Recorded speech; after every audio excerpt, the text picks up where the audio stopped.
Okay, I think that's enough to get us started. I know this is theoretically a diplomatic history class, but I've always been of the impression that unless you have some kind of a grasp of social and particularly economic history, you really cannot understand the larger trends. I mean, after all, the central theme of the modern world, or the central question is maybe a better way of putting it, why the West? What we began with the first week.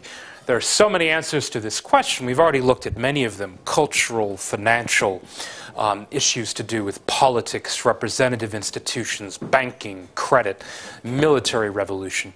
Now, all of that helps explain to some extent why Napoleon was able to invade Egypt in 1798 and more or less have his way. Ejected only mostly due to British intervention, with, of course, some help from Jazar Pasha. It helps explain why Europe was able to colonize the Americas. You remember the jar of diamond argument we began with about guns, germs, and steel. Although it didn't explain why it was the Europeans as opposed to the Semitic peoples of the Near East, the Islamic world, India or China.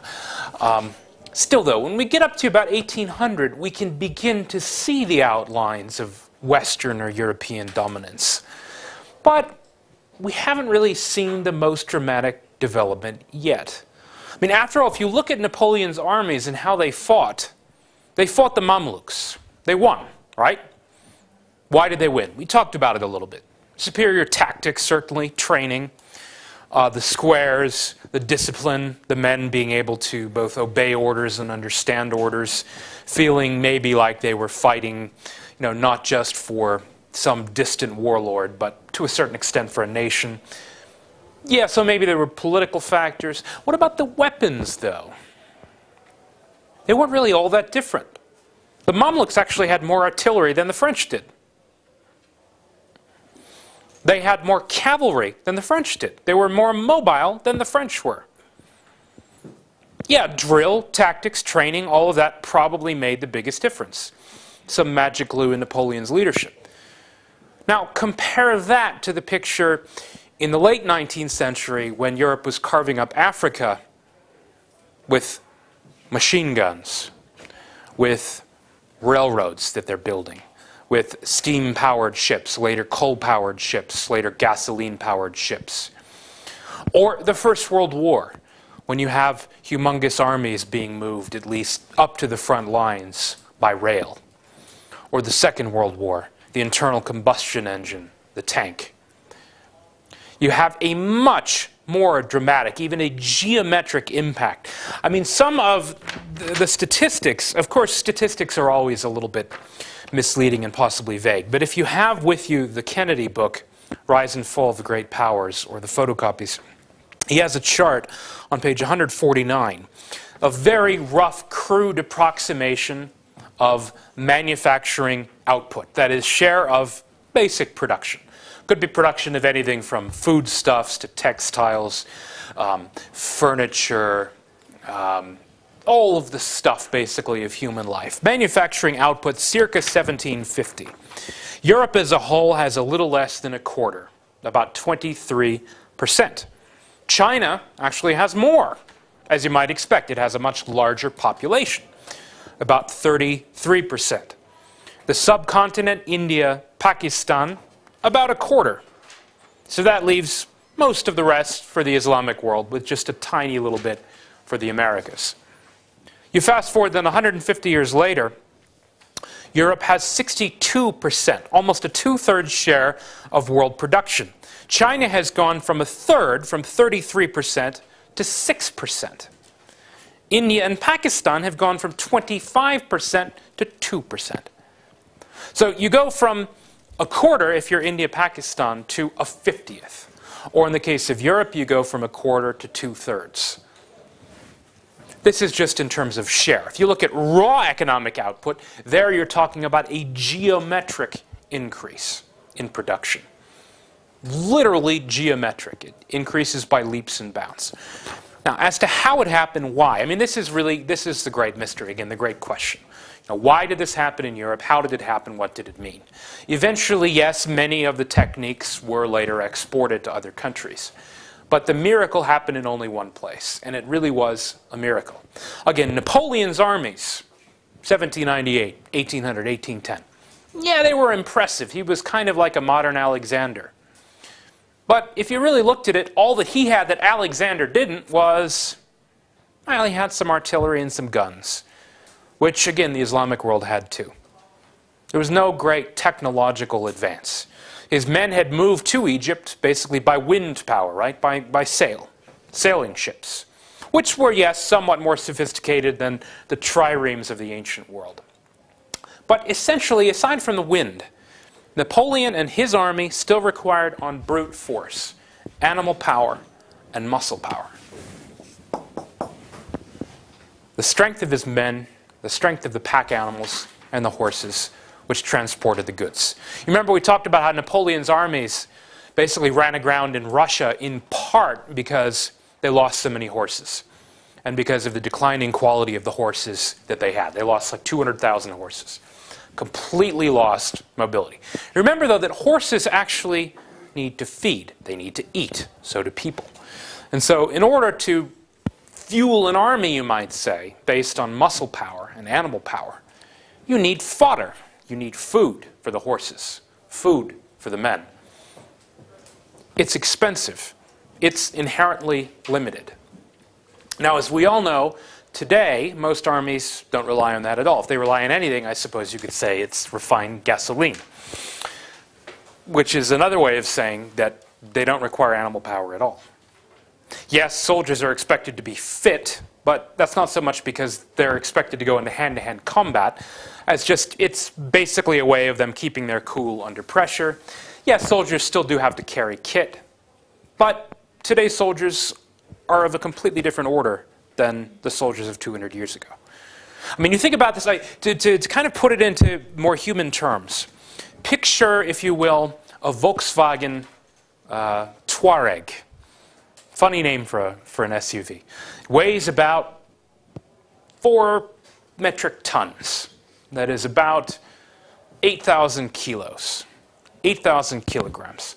Now picture, if you will, this car either being tugged by horses or, more interestingly, pushed by people. Maybe all of us got together and we tried to push this car.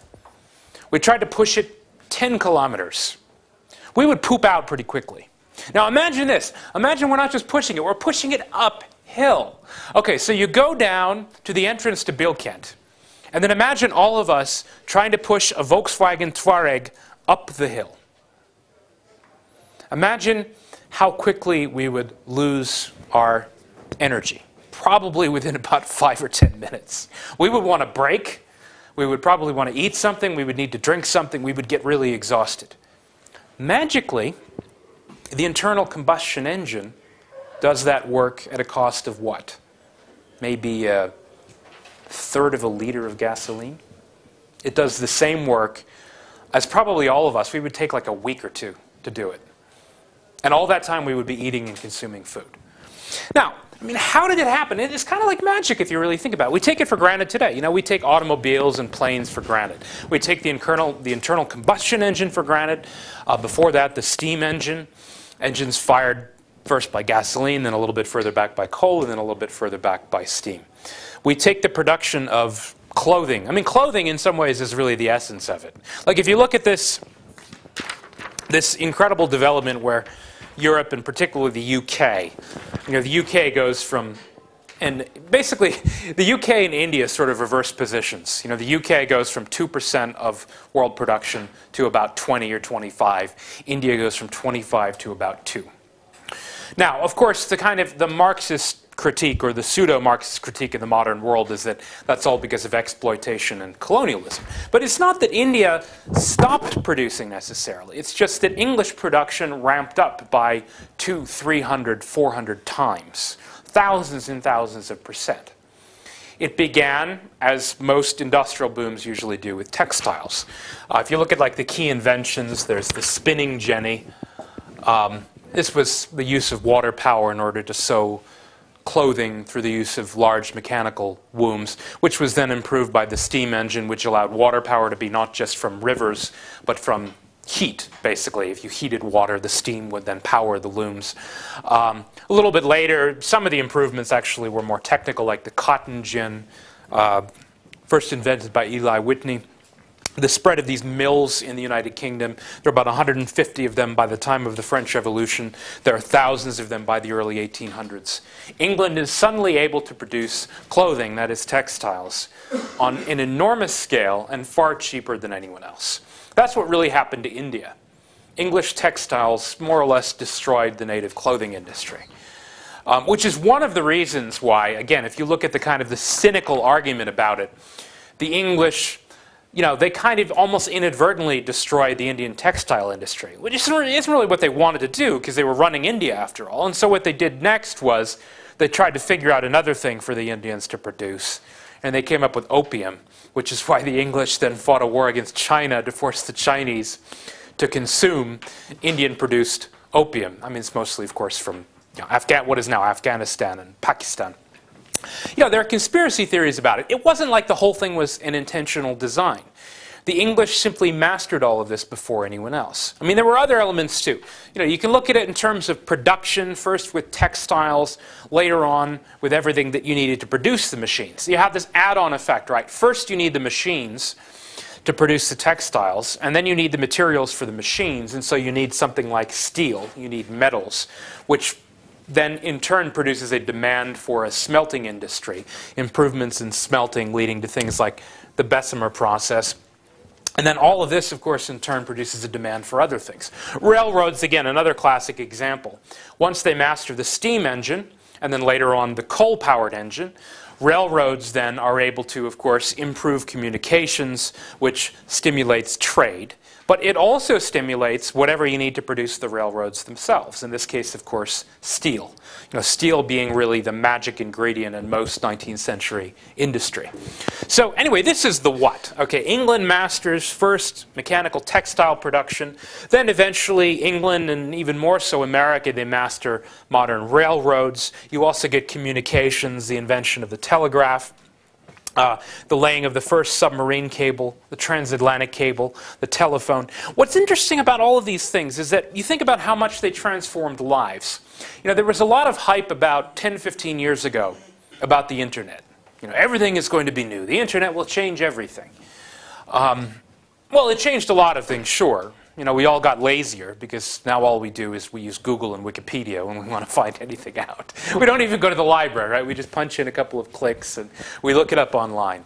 I mean, even to prepare this lecture, if I wanted to remind myself about any of these things, I could just punch them in online, so long as I trust Wikipedia, which is not always something you want to do. But okay, so it's nice. It's kind of a convenience. But on the other hand, I mean, if you ever spend a week or two without the internet, if you ever go on vacation, it's not like your life is really impoverished, is it? I mean, I don't know, maybe you're addicted like I am. Like you go online, you check your news, you go onto Facebook, whatever. Yeah, it's addictive. It's a part of our lives now. But take it away and what would we do? We would just do other things. I mean, in some ways, it's just a leisure activity. Yes, it might improve things regarding something like scientific advances, which can now be propagated slightly more quickly. But if you really think about it, I mean, what is the internet? It's a bunch of cables laying underneath the ocean that allows you instantaneously to look at computers elsewhere in the world. Well, the first transatlantic cable was actually laid back in 1866. There's nothing new about that. The telephone, which is, again, pretty much what the internet is, right? It's almost the same thing. You use fiber optic cables. What are we doing on Skype? We're talking on the telephone. The telephone was invented in 1876. Now, when the telephone was invented, now that was a dramatic shift in people's lifestyles in communications. The real shift, in other words, happened during this era, this period roughly between, say, 1750 and 1850. That's when the world really changed. It changed both economically, but also, in the end, of course, there were geopolitical implications. Because by about 1860, England, this tiny little island, again, off the coast of Europe, has something like half of world steel production. Half. You go back 500 years before that, and China was, of course, the world leader, as you would expect. in part because of technological sophistication, and in part just because they had such a large population. In the case of England, it was kind of bizarre. I mean, it was extraordinary. England masters all of these techniques. They get, I mean, to some extent, it's good to be first. It can also sometimes not be good to be first. The telephone is an interesting example of this, because America, for most of the 20th century, was the world leader in efficiency of communications. I mean, even you think about like Skype video phones. You know, the video phone was actually invented in the 1950s. People actually didn't use it, or they didn't want to use it. I think in part because back then people were a little more modest, and they didn't want people seeing them, you know, half naked in their pajamas while they were talking on the phone. No, I kid you not. They actually came out with a big model, AT&T, in 1960, and nobody wanted to use it. But anyway, America, because it was out front in the kind of the laying of all of these landlines, interestingly, America was very slow to adopt the cell phone. You know, for the most part, even today, there are all these pockets in America where you can't get cell phone coverage. It's a little bit like that with England. They raced so far ahead by about 1850. They were just light years beyond anyone else in terms of the degree of industrialization, economic efficiency, gross output, you know, the relative gap between the British economy and the sophistication of British manufacturers and everyone else. But then they were, of course, later surpassed, famously by the Germans and by the Americans, and even to some extent by the French. And that's partly because some of the early advantages I think England had were later on not such advantages. You know, the very small size of the island meant that it was very easy to build and lay this rail network very quickly across England, much easier than it was in a place like Russia, which was much larger. But eventually, economies of scale would allow larger powers like America and Germany to surpass England, partly because they had, again, larger territory to draw on, larger internal markets, but also partly because they were able to essentially learn and copy from the English and improve upon the inventions that others made. The Japanese have been like this lately, you know, in the last 50 years or so. The Japanese haven't so much invented a lot of things as improved upon the inventions made by others, because they were able to see what worked and what didn't. But anyway, back to England. Why? Again, this is the question. It's not just why Europe, it's why England. It's something economic historians are fascinated by. And they continue to pump out new arguments. You know, again, why industrialization? Why at this time? Why in this place? You know, the cruder, more material versions of the argument, they'll tell you that basically it was because England had abundant coal resources. That they had run out of, like up in Scotland, they have peat, which is like a moss-like thing, something that you used to burn. But there's also wood, of course. You would burn trees. I mean, this is what, you know, traditionally people did to warm themselves. Of course, in many parts of the world, people do still burn things like animal dung. You know, essentially horse manure or cattle manure. It's not terribly efficient. It's also not terribly clean. It also doesn't smell terribly good. Although supposedly it smells better than coal, at least in some of its cruder, like sulfurous coal, of course, smells terrible. But anyway, so England, the argument goes, they had cut down all their trees. They had burned all of their peat. And so all that was left was coal. And they just kind of accidentally discovered how efficient coal was, because it burned so efficiently. Now, we all know, I mean, coal is not as efficient as oil, which is not as efficient as gasoline, which is not as efficient as highly refined gasoline. And of course, some people are discovering today that gasoline itself is less efficient than electricity, at least the types of things that draw on electricity. People are talking a lot about electric cars. It's another interesting example where there's nothing new under the sun. The electric car was actually invented in the 19th century. It was invented over 100 years ago. It's just people haven't really been able to use it or exploit it because batteries are really heavy. So the problem is, this is why it's very difficult to imagine an electronic airplane, because of course you'd have to put these humongous lithium-cadmium batteries in an airplane and the whole thing would just like fall through the floor. It's not impossible, but it's very difficult. So some of it does have to do with materials. England definitely was well blessed with coal. If you have the other reading for this week, there's an interesting chart here on the Industrial Revolution. This is on page 195 from the Crane-Brinton book. It's an interesting map because it kind of shows you where the coal tended to be found in Europe, where iron ore deposits are located, where the principal manufacturing centers developed. And as you would guess, there's a lot of overlap. Where there were iron ore deposits, iron ore is, of course, what you need to make steel. Coal, which is what you use basically to burn, to power the machines and the smelters, they do tend to be clustered in certain areas. The kind of key Benelux countries, right now modern kind of northwestern France, Belgium, the Ruhr area of Germany, the Manchester area, Birmingham in England, southern England, London. These areas, yes, they do all have nearby resources. So there's something to be said for that. But the thing about this argument, like all other arguments that depend on geography, materials, and luck, if you remember the jar-diamond argument about why Europe, guns, germs, and steel, again, it kind of breaks down when you realize that everything he says about the development of guns, germs, and steel applies just as well to the Middle East and North Africa and Asia, particularly Asia, as it does to Western Europe. In other words, it doesn't explain the smaller things inside the larger patterns. In the same way, if you were to guess here, if it really were all about available coal and iron deposits, you would expect that the Industrial Revolution probably would have first happened in Western Germany or Belgium. And that's not where it happened. So I don't think that argument is sufficient. Now, economists, whether of the classical laissez-faire variety or the Marxist variety, of course, they think that what really matters are things like property laws and institutions and traditions, and even to some extent politics. And those arguments are interesting too. I put a couple of the bigger ones up on the board here. This is the weirdest and my favorite of this. This is actually becoming almost like a vogue concept among economists these days. They talk about the Romeo and Juliet revolution. What does that mean? Essentially, it has something to do with capital formation and with habits. It's not just the formation of capital, but also, of course, the idea of savings. What does it mean?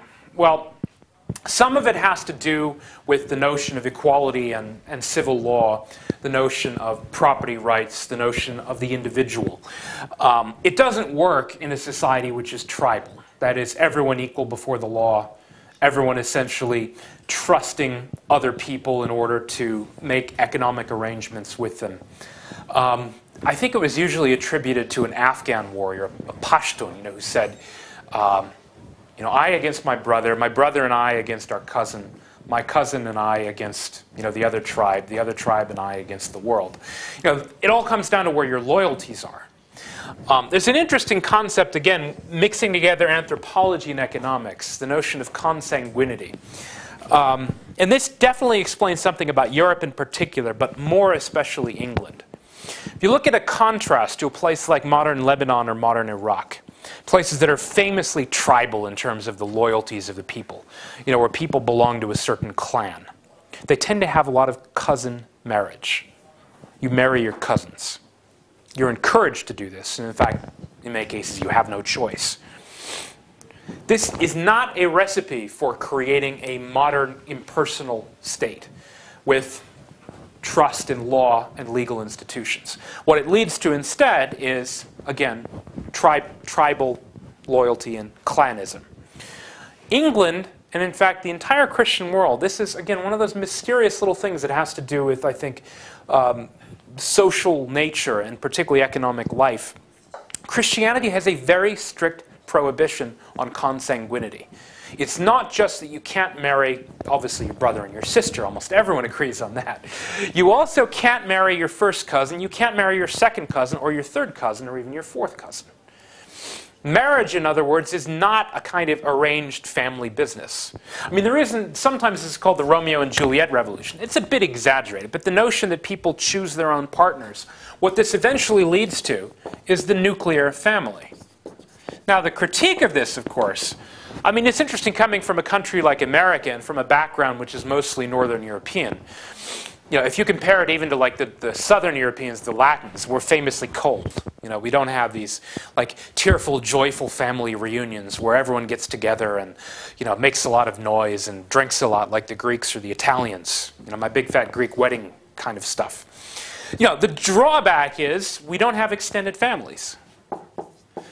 Or we don't tend to have extended families. That is with, you know, I have 32 cousins, as I think the woman says in my big fat Greek wedding. Some of these arguments, as you can see, are not so much general to the Christian world as they are general to a particular part of the Christian world, specifically Northern Europe, and even more so England. Because all of these trends, again, first you have Christianity with its ban on cousin marriage, but then you also have, when you go further north in Europe, you get Protestant Europe. And there's a whole thesis. It's associated mostly with the German sociologist Max Weber. And what he was talking about is this notion of Protestantism, the notion of the elect. Again, I always found the idea a little illogical of Calvinism. Predestination, we're all predestined either for heaven or for hell. What it supposedly means is that what we do on earth shows through an outer sign whether we're of the elect or not. And so everyone has a very strict obligation, or they think they do, to behave a certain way, which doesn't really make sense if you think about it logically. And the Max Weber thesis breaks down when you notice that a lot of Catholic areas of Europe actually have prospered just as much in the modern world. It explains something, though. I don't know how much it explains, but it does explain something. Because if you look at the Protestant world, and then particularly if you look at England, England is really where the modern nuclear family first developed. Now, the thing that was particular about the English, it wasn't just that you had your quote-unquote romantic marriage, that is, a marriage between a man and a woman like Romeo and Juliet, who almost defied their families. That is, it has nothing to do with clan loyalty. It's just the man and the woman. Eventually, you had particularly late marriage. This is something that people have always noticed about Anglo-Saxon marriage patterns. I mean, even today, although it's more extreme today, where some people don't marry until they're 35 or 40. Late marriage, what this basically meant was that the men would actually wait until they had enough property to marry. And all of this sort of feeds together with these notions, again, of, on the one hand, you have no loyalty to a larger tribe, and so you are able to be loyal just to the state. It's kind of the glue of modern atomistic individualism, but also patriotism. The other thing here, though, that is important about late marriage is this notion of saving, right? You have to have savings. And this is where even the Marxists would agree, although they would put a different line on it. They would say that ultimately what matters was capital formation. That is, saving your money, whether it is to save up for a late marriage, to support your family, or whether it is this Protestant notion, again, where you're supposed to behave a certain way. You're not supposed to spend your money. Now, this is very interesting if you compare it to other certain patterns that I think tend to be particularly true of these clannish societies in the Middle East, where the whole notion when you're the head of a great clan is that you're supposed to be generous to everyone. Some economists even call this the big man problem. It's even more true in Africa, where basically if you happen to be the one in your clan who has, let's say, like a government office, then you basically have to support all these cousins, right? You're supposed to pay for everybody. You have these kind of familial, tribal clan obligations to support an enormous extended family, and support them in style. You're supposed to buy lots of gifts all the time. You're supposed to entertain lavishly. In other words, if you have money, you spend it. This idea, whatever you call it, again, late marriage, savings, capital formation, the Protestant ethic, there are a lot of different ways of describing it, but ultimately it gets down to the same basic thing. People behaving in what you might say is almost like an unnatural way. People who are willing to work long hours. People who are willing to deny themselves pleasures. People who are willing to think about the future and not the present. I mean, in some ways, this is describing a world that no longer exists, but it did exist 200 years ago. So that all of this stuff played some sort of a role in the development of this modern industrial capitalism in England. There is more to it than that, though. I think the most important institutional phenomenon that I want to mention, it's very little understood, I don't think, outside the Anglo-Saxon world. Again, it sounds like a really boring subject. It's the notion of patent law. Patent law. You notice all these inventions, the spinning jenny, the steam engine, the cotton gin, interchangeable parts, again Eli Whitney. Later on you had, in America, you had Alexander Graham Bell, who invents the telephone, Thomas Edison, who in some ways invents many varieties of modern electricity, most famously the light bulb. This is Thomas Edison. My own personal favorite, because he's kind of the patron saint of my hometown, Rochester, New York, George Eastman, founder of Eastman Kodak, modern photography. It's an interesting thing about all these people. They're almost all either English or Americans. Although, if you actually listen to critics, Edison himself was not the real genius. It was an Italian called Marconi who actually invented most of this stuff. Edison just took credit. Well, this in itself, again, you remember how I talked about these accidents? You know, it can't just be that there's a lot of iron ore, because there are other places that have iron ore. It can't just be Christianity, because, after all, the Christian world is much larger than England. It can't just be late marriage patterns, because that was true in Scandinavia too. If you want to figure out why it happened in England, I think ultimately it comes down to patent law. The Statute of Monopolies, first passed in 1624, set down what would later on become a very important tradition, a legal tradition in the Anglo-Saxon world. The notion that patents can be registered. Now, it's true they have limitations. What is a patent? Patent basically means that your name, or the corporation which you might have organized, has a legal monopoly on a product that you invented, which lasts for a particular duration. Now, in modern terms, as we all know, things like pharmaceuticals, like Viagra, of course. Viagra, they came up with Viagra, and then a couple years later, now there are all these other, like Levitra and these other Viagra substitutes. That's partly because, depending on the industry, the statute of limitations on the monopoly is either, of longer or shorter duration. But ultimately, if you think about this again, it sounds like a really boring subject, but it's not that the English were cleverer. I mean, like if you look at things like, modern test scores, famously the English don't do as well as, like the Germans or the Japanese or other people when it comes to like scientific knowledge. The Chinese and the Japanese, by most standards, of course, are kind of just as hardworking and, possibly even more intelligent than a lot of the Western Europeans.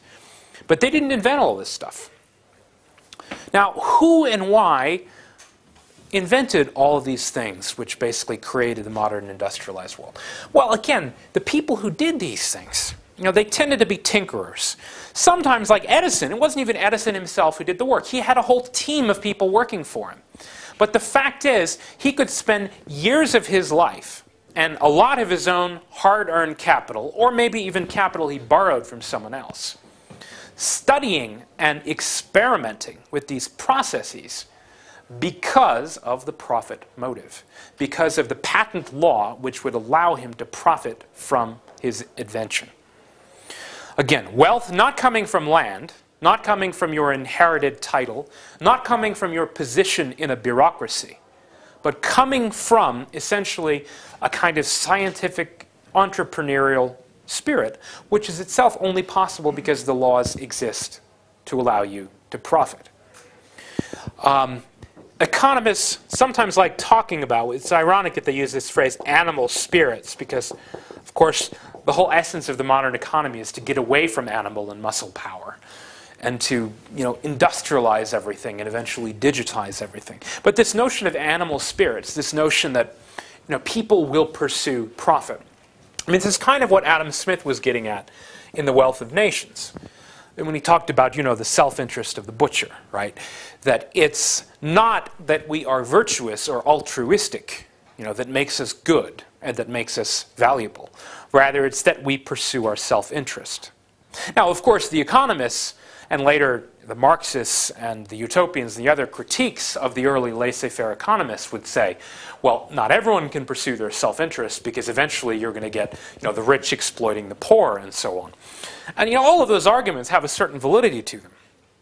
But the fact remains that none of this stuff would have gotten going in the first place if it wasn't for essentially this profit motive leading these inventors to spend years of their life working on something. So that even today, you have this whole phenomenon of venture capital, in the Western world. Again, you're sort of, it's a bit like betting on horses, but instead you're betting on scientists and tinkerers. The people who sponsored Google, the people who sponsored Yahoo and the internet search engines, or before them, the people, or even after them, the people who were sponsoring biotech companies. Ultimately, it is this mysterious notion of kind of profit-seeking and self-interest which underlies all of this.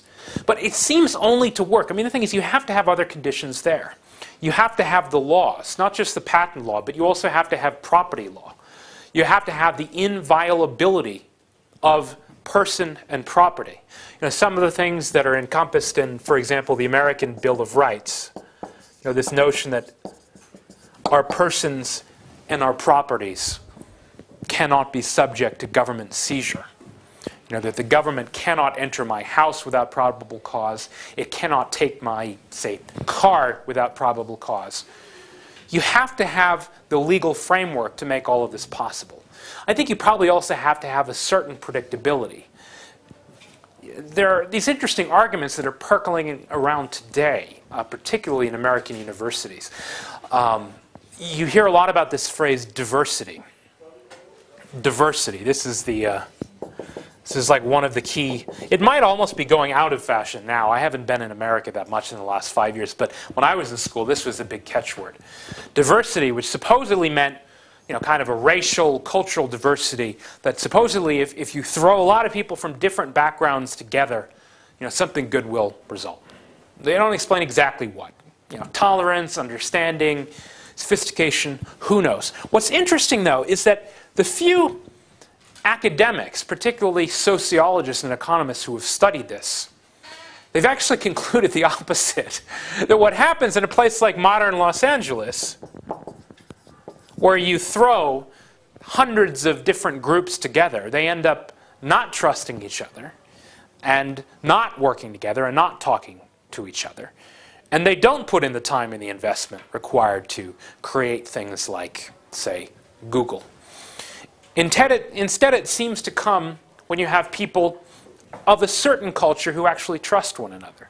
I mean, you think about everything that underlies the modern economy. Like when you put your money in the bank. You remember, people didn't used to trust banks. Now, for very good reason, because banks would often go out of business. Banks would often fail. When you write a check to someone, I guess in this country, most things are done now with credit cards. You have to trust. First of all, they have to trust that you're actually going to pay them. And they have to trust that the documents you're giving them are legit and are legal. When you buy something or put your money in the bank, you have to trust the bank is not going to steal your money or, invest it in something which might end up forcing that bank to fail. You have to trust, in other words, strangers. You have to trust people you don't know, which is a lot easier if you have something in common with them. Maybe it's like a common language. Well, anyway, so when you break it all down, you have a whole bunch of factors working together, some of them reinforcing other qualities. Some of it, yes, was material, abundant iron and coal deposits.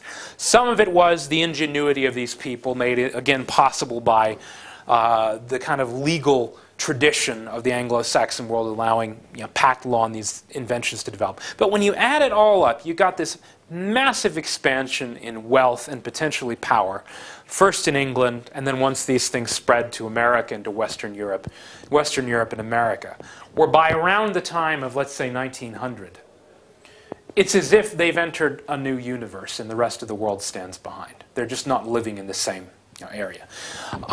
Population is, in fact, I think maybe one of the more interesting factors, because we've already talked about how England's population goes up from about 9 million to 42 million. This is in the course of the 19th century. Russia's population goes from like 36 million to 125 million. Population multiplies by a factor of about 4 in most European countries. Now, traditionally, you didn't want overpopulation. But here, it's not just that you have more people, but they're actually wealthier than they were 100 years before. And so they're able to field larger armies. They're also able to feed them. they were able to send their people around the world. In fact, one of the reasons for colonization and imperialism, we'll get to that in a later week, was simply this demographic energy that was kind of seeking an outlet. Another factor was actually wages.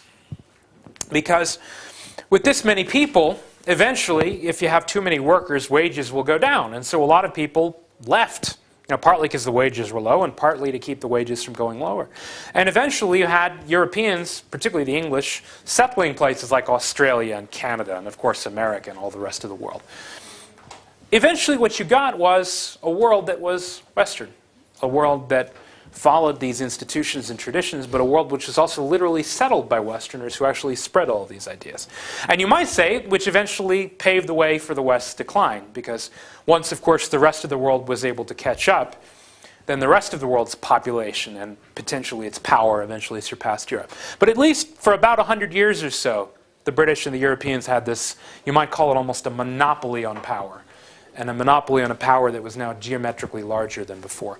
We're probably, I think, through the first hour about, is it? Yeah, okay. Let's take a short break. When we get back, I want to look at some of the debates about all of this, particularly the rise of liberalism and socialism and then eventually Marxism.